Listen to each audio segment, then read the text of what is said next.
G'day! If you want to be smarter, try info sponging.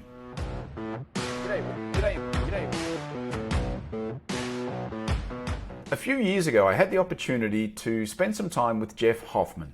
Now, Jeff is probably best known for being one of the founders of Priceline.com, which was one of the early pioneers in the online hotel and flight comparison booking space.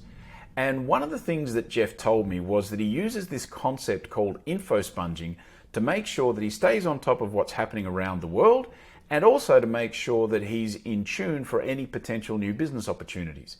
And what I loved about info sponging was both the simplicity of it and the power of it.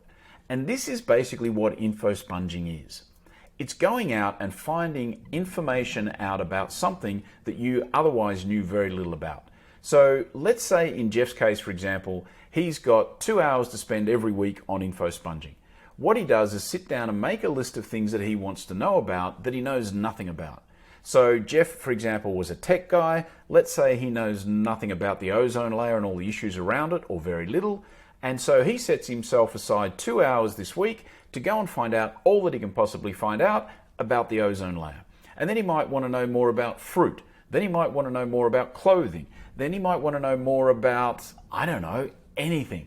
The point is that if you discipline yourself to actively find out a little bit of information about each little thing that you know nothing about today, invariably what you'll be able to do is sense opportunities, because like I've spoken about before, this idea of little data points that pop up, you'll be able to see those data points and connect them. So info sponging is a fantastic way to make sure that you stay in tune with what's going on around you, and more importantly, maybe get yourself exposed to stuff that you don't know anything about. And I think this is really important in today's world where we live on social media so much. The content that is being given to us, like has been spoken about many times, is more of the stuff that we're interested in. I've shown no interest in the ozone layer, and so no one is sending me information on the ozone layer, but it's something I want to know about. I have to actively go and seek it. I've got to go out and sponge the information. So info sponging, absolutely love the concept. Shout out to Jeff Hoffman for introducing me to it. Would highly recommend you go and check it out too. Info sponging, you can do it in the comfort of your own home, and you're mad if you don't.